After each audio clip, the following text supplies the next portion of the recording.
Hey everyone, and welcome back to another video.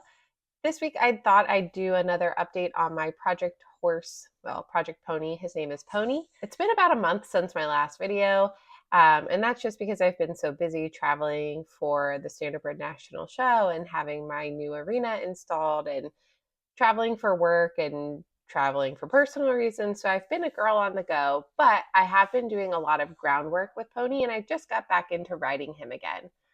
So with our groundwork, as you can see, I've been practicing a lot of fly spraying and handling his feet. Both of those were things that Pony wasn't so good at when he first got here.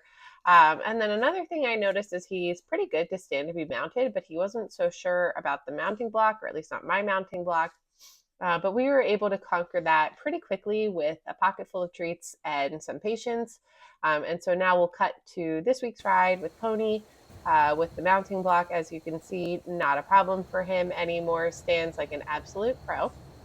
I was saying to anyone who will listen, Pony's been really easy to train because you don't get a figure like his without a lot of food motivation. So the focus I wanted to have in this ride was predominantly softness. I feel like when I got Pony, he was so soft in the contact, but I found that he's so naturally soft and well balanced tracking to the right, but he's a lot stiffer going to the left. And in asking him to bend, it felt like he would just get really resistant when I would try to like sponge on the rein and ask him to soften. And you almost feel like you then need to use too much pressure, which is, in my opinion, not the right answer. It's you got to stay soft, because if you start pulling on the reins to make him bend, then he's going to learn that in order to bend, it takes a lot of weight and heft in the contact. And since Pony is a retraining project, and because he's a pony, I want to make sure that someone much smaller and less strong than me can also have a good ride on Pony. So it's really important to me that I focus on keeping that lightness in the contact with him, and making sure that he doesn't get heavy in the hands. Another thing that I found that I really need to focus on with Pony, and I'm not 100% perfect about this yet, is I'm so tall and I have a really long torso.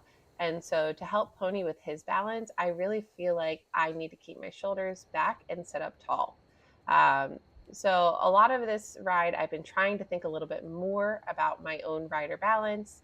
And then in between that, it's just asking Pony to soften, especially when we're tracking left.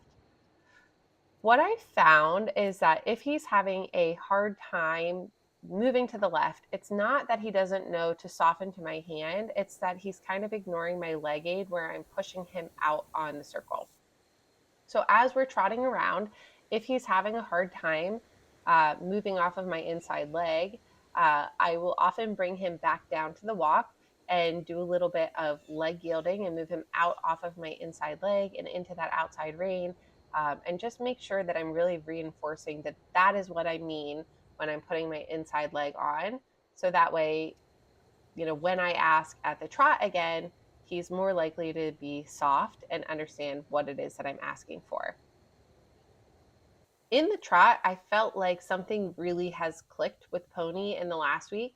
I mean, he's not perfect, working in a perfect frame all the time, but he's starting to really put the pieces together where when I put my inside leg on, he's starting to soften through the rib cage. I'm starting to, at times, feel like I can control that outside shoulder. A lot of the problems that are left aren't necessarily that Pony doesn't understand what it is that I'm trying to get him to do, as much as he doesn't quite have the strength for it. Another thing, I don't know if you've been watching my earlier videos, but Pony's right lead canter, super easy, and the left lead's a little bit harder for him. So I just need to make sure that when I ask for that left lead canter, I have that outside shoulder in front of me and that I have him bending around my legs. The first time I asked for that left lead canter, I didn't ask correctly and I got a right lead canter, which should have been unsurprising to me. But I fixed myself and tried again, and it was a lovely little left lead canter. And I, again, am just focusing on keeping my own balance and staying soft in the connection. I just felt like after that canter, he was really soft and moving really nicely. This is the first time that I've been able to really slow his trot down a little bit. And Pony's a really, really nice mover. Again, he's just super green, so there's more work to be done. But this is a really exciting little prospect, and I think he's going to turn out really cool. So, like I said, left is his harder direction. So I went ahead and changed directions to wrap up. I feel like, obviously I have to go in both directions, but I do want to do the harder work for him earlier on in the ride because Pony is not very fit. And so I don't want to be fighting the fact that after like 10 minutes and a little bit of canter, he gets very tired.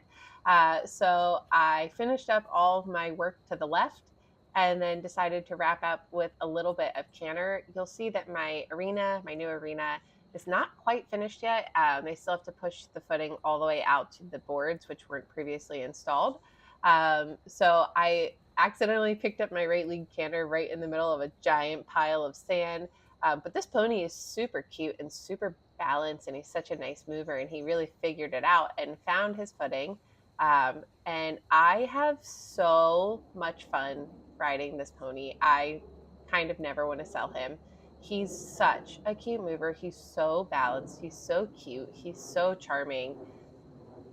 So this is about it for our ride that day. I did want to make sure I have a bad habit of when I canter, I get tired and I want to make sure that I go straight back down to a walk afterwards. So I did want to make sure that I trot around a little bit with Pony. We were able to wrap up our ride and do a little bit of walking to cool him out. I have not decided if I'm going to clip Pony for the winter or not. I really don't want the maintenance of keeping Pony like naked and blanketing him, especially since he's a little smaller than my guys, and I don't think he'll fit into many of my existing blankets. But he gets so sweaty after our ride, so I'm hoping as he gets in a little bit of better shape, we'll be able to work on that. But anyways, I had a great ride with Pony. I had a lot of fun with him, just based on how quickly he's made his progress so far. Just keep an eye on this pony. He is going to be so cool. So I hope you liked this video. If you liked it, be sure to give it a thumbs up and consider subscribing for more pony content. Thanks for watching.